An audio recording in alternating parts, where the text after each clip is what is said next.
আজি মনোনয়ন দাখিলৰ কাৰণে সকলো আহিছে সাংবাদিকসকলে বাতৰি সংগ্ৰহ কৰিবলৈ আহিছে শান্তিপূৰ্ণভাৱে ইয়াত সেই মুহূৰ্তত কোনো নাছিল ইয়াৰ যিজন নগাঁৱৰ এডিশ্যনেল এছপি ক্ৰাইম তেওঁ যি দুৰ্ব্যৱহাৰ মোক মই লাইভ কৰি আহি আছোঁ গতিয়াই টানি ঠেলিয়াই দিছে ছিনিয়ৰ আমাৰ জ্যেষ্ঠ সাংবাদিক এখেতক গতিয়াই ঠেলিয়াই আঁতৰাই দিছে আমি অকল সাংবাদিক সংবাদ সংগ্ৰহৰ বাবে আহিছোঁ কিন্তু নগাঁও আৰক্ষীয়ে সাংবাদিকৰ ওপৰত যেনেধৰণৰ বৰ্বৰ অত্যাচাৰ কৰিলে আজি সেয়া কিন্তু অতি নিন্দনীয় আমাৰ হেমন্ত আছে তেওঁ হাত ছিকি গৈছে গতিকে ইয়া কিয় হৈছে আমি আমাৰ দায়িত্ব পালন কৰিবলৈ আহিছোঁ আমি আমাৰ নিউজ সংগ্ৰহ কৰিবলৈ আহিছোঁ সংবাদ মাধ্যমক কণ্ঠ ৰোধ কৰাৰ চেষ্টা চলি আছে নেকি নগাঁৱত কাৰণ দুদিন মূৰে মূৰে কিন্তু এনেধৰণৰ ঘটনা সংঘটিত হোৱা পৰিলক্ষিত হৈছে নহয় এনেধৰণৰ ঘটনা নগাঁৱত হৈয়ে থাকে দেখিবলৈ পোৱা গৈছে নগাঁও আৰক্ষীৰ একাংশ বৰমূৰীয়াই তেওঁলোকে নিজৰ মানে বৰ্বৰতাৰ পৰিচয় দিয়া সাংবাদিকৰ ওপৰত গতিকে আজি যি ঘটনা সংঘটিত হ'ল মই লাইভ কৰি আহি আছোঁ তেতিয়া ইয়াত কোনো ধৰণৰ মানুহ নাছিল কিন্তু মোক গতিয়াই ঠেলিয়াই ইয়াত সোমোৱাই দিয়া হৈছে গতিয়াইছে মই ৰৈ আছোঁ মই তেওঁক একো দুৰ্ব্যৱহাৰ কৰা নাই ৰৈ থকা অৱস্থাত তেখেতে গতিয়াই ইয়াত তেজ উলিয়াই দিছে মোক তেওঁ পেটুৱা পুলিচ তেওঁ নিজৰ পেট কমাব পৰা নাই কিন্তু সাংবাদিকক তেওঁ গতিয়াব পৰা হৈছে কেনেকৈ গতিয়াই বাহিৰ কৰি দিছে আমাক তেওঁলোকে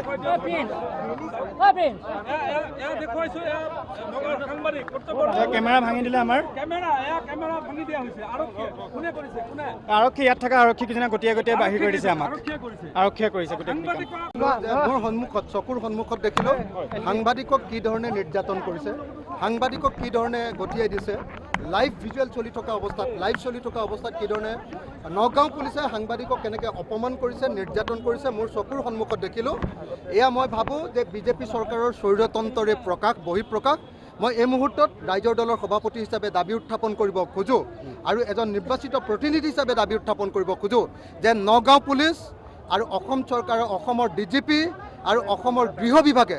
নগাঁৱত আজি সাংবাদিকসকলক কৰা অপমানৰ কাৰণে নিৰ্যাতনৰ কাৰণে ক্ষমা বিচৰা উচিত তেওঁলোকে যেতিয়ালৈকে ক্ষমা নিবিচাৰিব তেতিয়ালৈকে সাংবাদিকসকলে তেওঁলোকৰ কাম কাজ বৰ্জন কৰা উচিত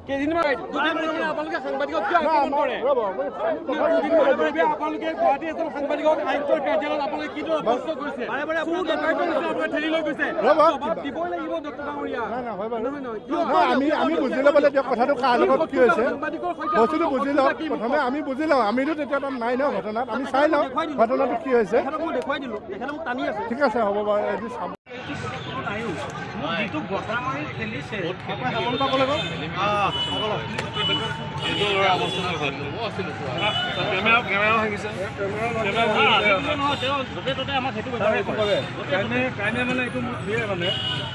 কালি মই লগটো লৈ সোমাই থাকোঁ লগটো দেখা পাইছোঁ দেখা কি হ'ল এনেকৈ থাক পাইছোঁ মানে ধৰি পেলাই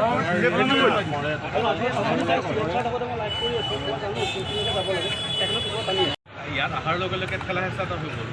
আৰু আমাক কৈ দিছে যে 6টা-5টাতকৈ মানুহ ভিতৰত যাব দিব নালাগে ইয়াৰ পৰা গ'লোঁ তাৰ পৰা যাতে আৰু নাযায় সেই খেলি মেলি আমাৰ ঠেলা হেঁচা মই গেট ঠেলিছোঁ আপোনালোকো আছিলে